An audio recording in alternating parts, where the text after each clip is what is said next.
आंदोलन के दौरान भी जब उन्होंने 3 कृषि कानून पास किए, उस दौरान देखने को मिल गई थी 750 किसानों की जान लेने के बाद 1.5 साल जब धरना चला, दिल्ली चारों तरफ से सील कर दिया, तब वो जागे और वो कानून वापस हुए। आज एक बार फिर उसी तरीके से ये आंदोलन होने की तैयारी इस इलाके में दिख रही है। 3 महीने से पहले नाथुश्री चौपटा में सारे बैठे, अब 8 दिन से यहाँ पर बैठे हुए। आज कई हज़ार लोग आए हुए हैं और जिस दिन 100वां दिन पूरा होगा उस दिन कई लाख लोग हमारे किसान बंधुओं के आह्वान पर आएंगे। ये अपना फसल क्लेम मांग रहे हैं, मुआवजा मांग रहे हैं। 1 साल से मुआवजा नहीं दिया गया है, तो मैं समझता हूँ कि जब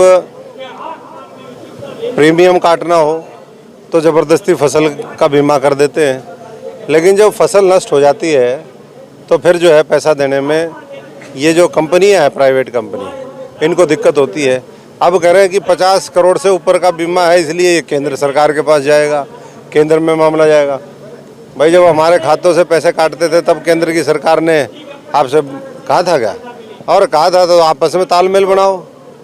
किसान को इस बात से कोई मतलब नहीं कि वो आप केंद्र का क्या नीतिगत फैसला है, क्या नहीं है, लेकिन सरकार ने ये बीमा पॉलिसी किसानों के ऊपर थोपी।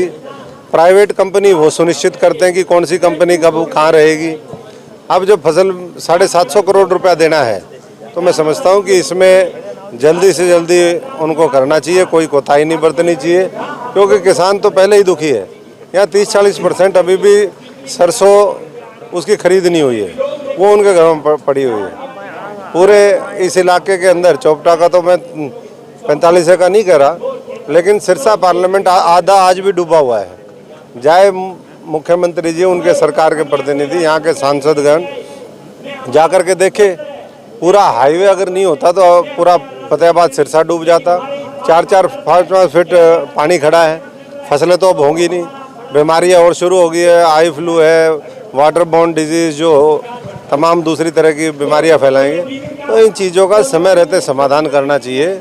और मैं समझता हूँ कि यही कहकर के मोदी सरकार 9 साल पहले आई थी, अब बिल्कुल उसके विपरीत काम कर रही है। अब तो इनका एक ही वो है भाई, किस तरीके से किसान गरीब मजदूर को मार दें। इनको मार देंगे तो देश की 90% आबादी वैसे ही मर जाएगी। तो ये षड्यंत्र जो है करना बंद करें और जल्दी से जल्दी मुआवजा राशि इनकी वो इन तक पहुँचाने का काम करें। सिरसा से मंत्री भी हैं, उप मुख्यमंत्री भी हैं, यहाँ से सांसद हैं और किसान मांग कर रहे हैं। डीसी को भी कहा कि मुख्यमंत्री से बात करवाएं, लेकिन संवेदन नहीं लग रहा है कोई। नहीं, हम भी बात करेंगे और आपके माध्यम से मैं भी सरकार से ये कहूँगा कि इससे पहले कि हालात नाजुक हों, स्थिति अनियंत्रित हो, उनको इस चीज़ का संज्ञान लेना चाहिए। और जो जिनका हक बनता है, ये कोई नाजायज़ तो बात कह नहीं रहे हैं, ये अपना हक मांग रहे हैं। जो इन्होंने पैसे कटवाए हैं उसी का बीमा क्लेम मांग रहे हैं, तो देने में सरकार को क्या है जब पैसा उनके खातों में आता है। कई हर साल हरियाणा से ही कई हज़ार करोड़ रुपए ये बीमा कंपनियां लेके जाती हैं, लेकिन अगर आप देखोगे कि ये देती कितना है, तो मैं समझता हूँ देती तो बिल्कुल थोड़ा सा अमाउंट है, बहुत कम हिस्सा ये देते हैं। और इसका भी पार्लियामेंट में भी, और मैं समझता हूं कि हरियाणा की विधानसभा में भी चर्चा होनी चाहिए कि ऐसी कंपनियां जो केवल किसान को, गरीब को लूटने आई हुई है, उनको रखना भी चाहिए या नहीं रखना चाहिए, या इस तरह की जो पॉलिसी है उसके ऊपर पूर्ण विराम लगना चाहिए। तंवर साहब, आपने सार्वजनिक तौर पर ऐलान किया कि सिरसा लोकसभा से नहीं लड़ेंगे। आप सिरसा से नहीं लड़ेंगे या हरियाणा में कहीं से नहीं लड़ेंगे लोकसभा चुनाव? देखिए, वो एक भाई यहाँ पर साथी कह रहे थे, क्योंकि आज नेताओं ने, राजनीतिक दलों ने अपना विश्वास खो दिया है। वो बड़ी बड़ी बातें करते हैं, लेकिन समय आता है तो बिल्कुल पलट जाते हैं। तो एक साथी ने अपनी बात रागनी के रूप में यहाँ पर कही थी, तो हमने उनको ये कहा कि भाई हम ये सोचे कि सारे ही लोग आपके, हमारा भी दिल है, हम भी इंसान हैं। आपके अगर परेशानी है तो हम भी उसमें शरीक होना चाहते हैं, आपकी परेशानी का समाधान निकालना चाहते हैं। मैं कोई राजनीतिक विरासत तो लेके पैदा हुआ नहीं था कि मेरे घर में कोई परिवार में राजनीतिक लोग थे और मेरे को वो आगे धंधा बढ़ाना था, आगे चलाना था, लूट मचानी थी, वो तो था नहीं। तो हम तो लोगों का दुख दर्द देख करके इस देश को आगे बढ़ाने के लिए राजनीति में आए थे।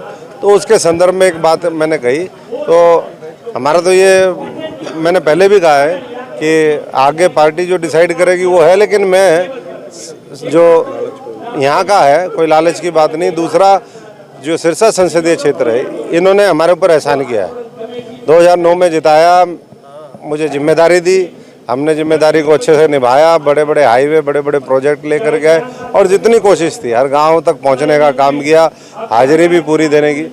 तो आज भी मैं उसी प्यार और प्रेम और वो जो बंधन बना है उसके तहत यहाँ पर आया हूँ। कोई राजनीतिक केवल कारण नहीं होता, हर एक को हमें राजनीतिक चश्मे से नहीं देखना चाहिए। मौजूदा सांसद आरोप लगा रही हैं कि अब तक जो पीछे के सारे सांसद हैं उतना काम मैंने अकेले ने उनसे ज़्यादा करवा दिया। तो सार्वजनिक करें, लोगों से पूछे, गांव-गांव जाकर के बताएं ना क्या उन्होंने किया है। गांव में जाएं, बड़ी मीटिंग करें।